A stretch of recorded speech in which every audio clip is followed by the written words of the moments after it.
Shalom. I want to start off by giving all praises, glory, and honor to Yahweh, Bahashem Yahweh Shai, Bahashem Rakal Kodash. Back at it with another video.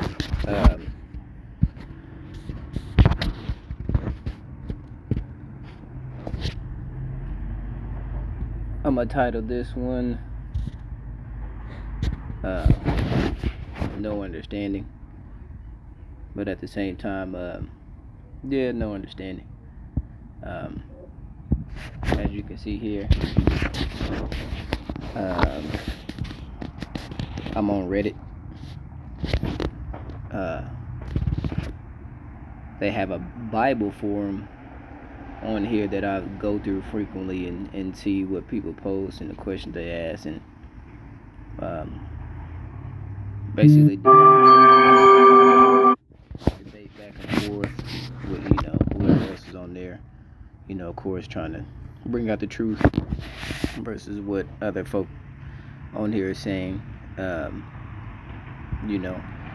just to keep them knives sharpened, just get on there and debate with people and whatnot. But side note, I recently just got banned because I went too hard on them.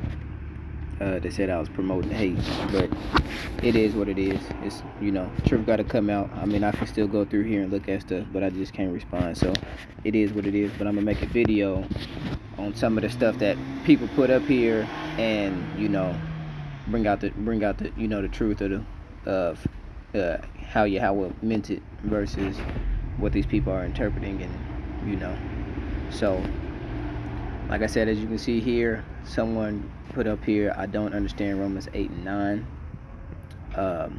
It reads, "Hey, new believer here. I've been saved since last December 2020, but only started reading scripture in middle October 2022.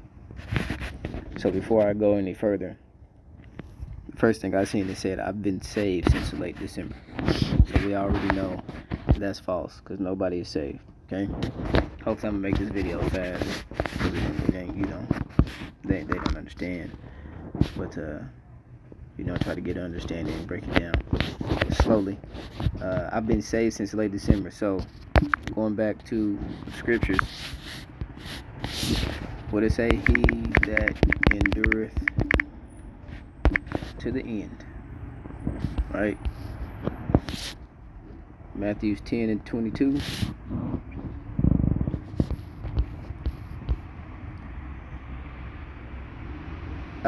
Matthew 10 and 22. And ye shall be hated of all men for my name's sake. But he that... It's like I'm outside too as well. All that background noise. But Matthew 10 22. And ye shall be hated of all men for my name's sake. But he that endureth to the end shall be saved. So no one is saved right now. Alright? No one is saved. Okay? No one. What are you saved from?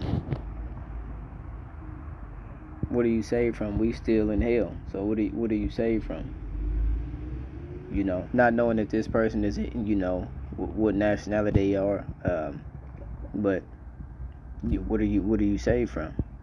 So that's Matthew 10 to 22. Now, talking about they're saved. Now nobody's saved yet, so that's pertaining into who? We got to. You want to go a step further with that, because it's saying they saved. You're not saved until unless you endure to the end, and that's you part of the elect. You know what I'm saying? Which is coming from Israel. So, who is salvation for? Let's get into that. See if I can find it. Little letter. Okay, John 4 and 22. What do he say? Ye worship, ye know not what. We know what we worship, for salvation is of the Jews. Now we know the Jews is come from Judah, but as a whole, that's Israel, man. Salvation is of the Jews. It's not for everyone. Okay? So first off, you're not saved. Second of all, if you're not a part of Israel, ain't no salvation for you. There's no salvation for you.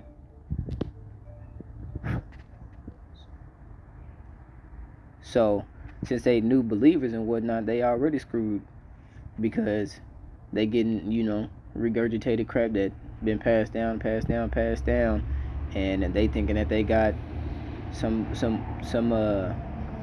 rite of passage, getting dipped in some water, and then now they saved.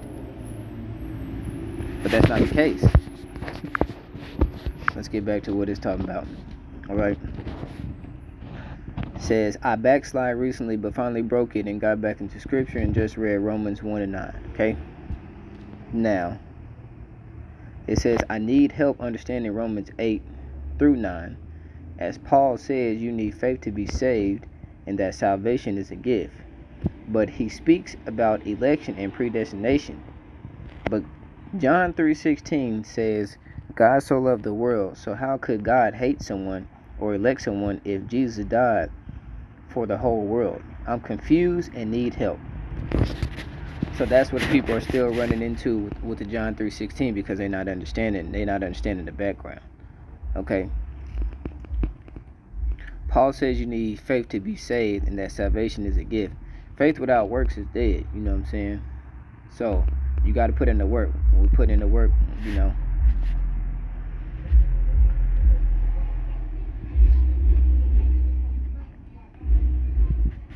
So, faith without works is dead. So you got to put in the work. You got to make sure you out here in the highways and byways as instructed by the Father. Preaching this word in season, out of season. Making videos if you're not out there on the highways and byways and things like that. But trying to make these videos, man, while you pushing out His word. You know what I'm saying? It's easy to fall into laziness. You know what I'm saying? It's easy to fall into that. But doing the Lord's work, man, you trying to make your calling and election short. So you constantly trying to push out this truth. That's what I'm taking upon myself, like going through these Reddit things and just seeing all the nonsense that goes through there. I'm gonna start making videos upon these different topics that they have. But digging off into John 3:16, I don't necessarily want to go all the way through Romans 8 and 9, but I've already established that you're not saved. I established that salvation is of the Jews. I'm gonna just jump into John 3:16 and just break that down, and then most likely end the video because I wasn't trying to make it long anyway. But we was already in John 4. It says salvation is of the Jews. So I mean, hell, you go back to John 3:16, salvation of the Jews. Man, come on, man. I can push 1 4.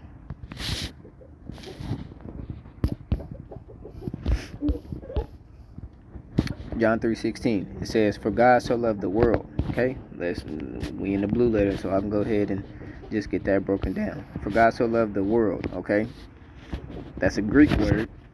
In the Strongs, you gotta understand that Greek and Hebrew words. Hebrew words is going in the Strongs is gonna be in the Old Testament. New Testament, you're gonna have the Greek word. All right. Just to break down these definitions of words. You can't just go in there and read it for what it is, because that's why this person is confused already, because he's not understanding if God so loved the world and how he talking about like and not selecting anybody else. For God so loved the world. Right there, you see it's a Greek word, 288:9. It says cosmos. Okay?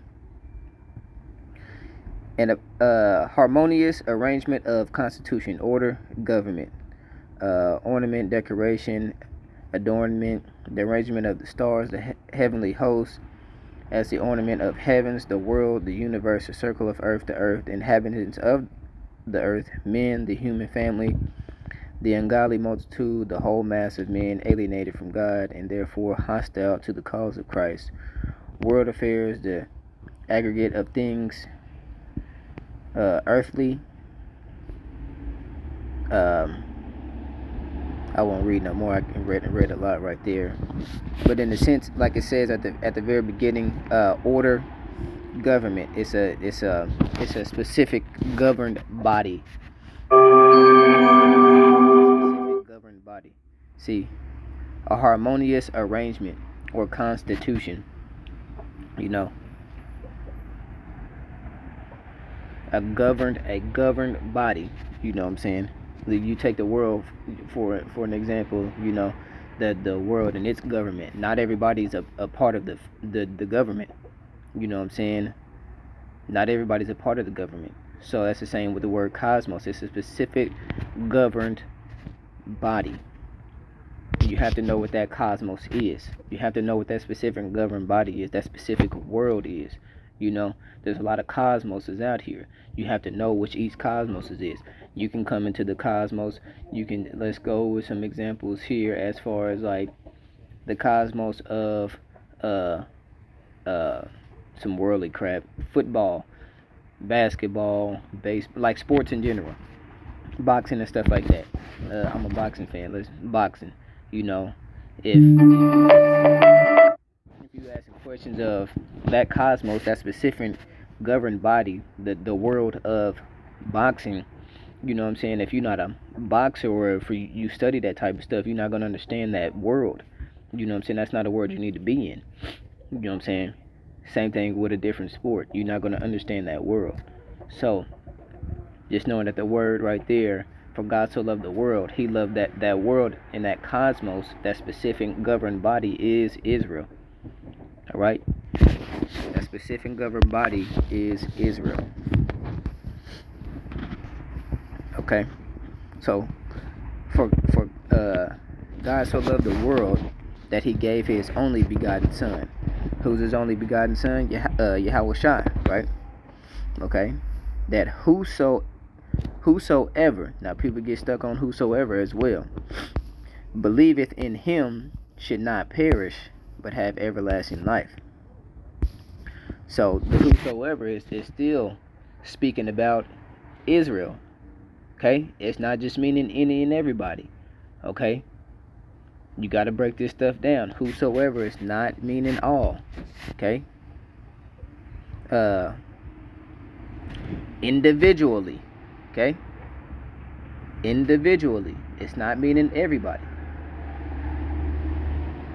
Okay? That world, that cosmos is Israel. The Israelites is that world that Yahweh Shai loved. Okay? I mean that the Father loved, and then he gave his son.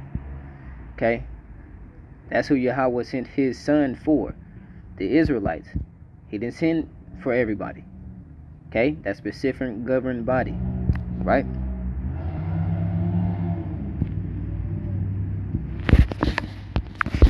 So that in a simple form, that's how you need to break it down. Okay? But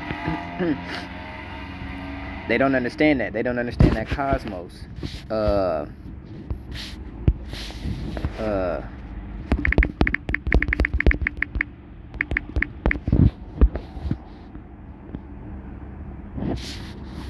As we see right here in Hebrews. What was that? I'm gonna just stay right there. Hebrews 1 and 2. It says, hath in these last days spoken unto us by his Son, whom he hath appointed heir of all things, by whom also he made the world.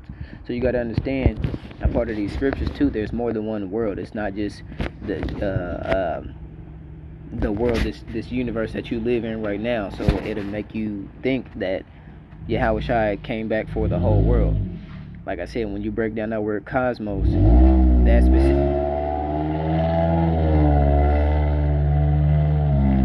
When you break down that word cosmos, it's a specific governed body. This specific governed body is the Israelites. Okay?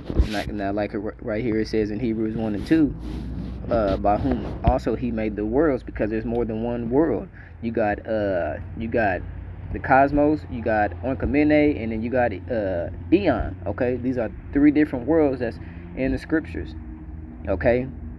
There's I was gonna pull up Mark with the other world and go into that, but I'm just telling you, I'm trying to make this fast. But like I say, they new believers, they don't have no understanding. I would get on there and read some of the stuff. Like I was reading with this person was replying to them, and it was a bunch of nonsense. I didn't really want to get into there, but of course they, not even on topic of what they trying to talk to these people about. I might read a little bit. It says, but John 3:16 says, God so loved the world, so how could God hate someone or elect someone if Jesus died for the whole world?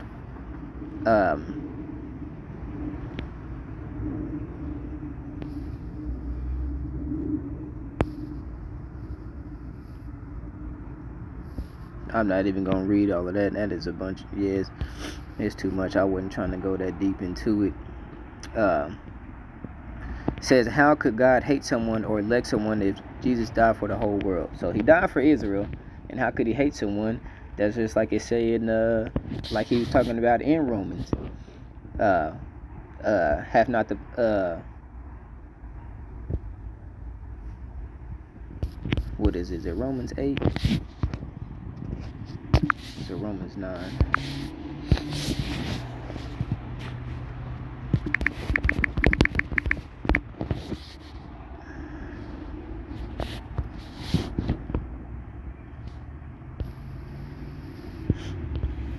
Romans 9:21. Hath not the potter power over the clay of the same lump to make one vessel unto honor and another unto dishonor? So he's not understanding that, because in the same Romans 9 it says, for Jacob I love, Esau have I hated. So he's not understanding how the Lord can hate, but like you can make a vessel unto honor and a vessel unto dishonor. He's the Lord. He can do whatever the hell he want to do. That's what you got to come to understand. You don't have no right. Where's that at too? That's further down, ain't it?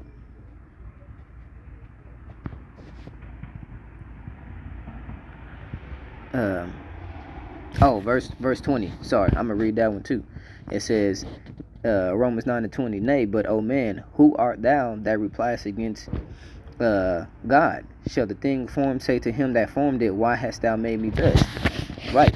You can't question the Lord on why he made you the way he made you. He made you for a specific reason, and that's what you got to come to grips with. If you can't come to grips with it, it is what it is, because ultimately everybody's pathways is already written.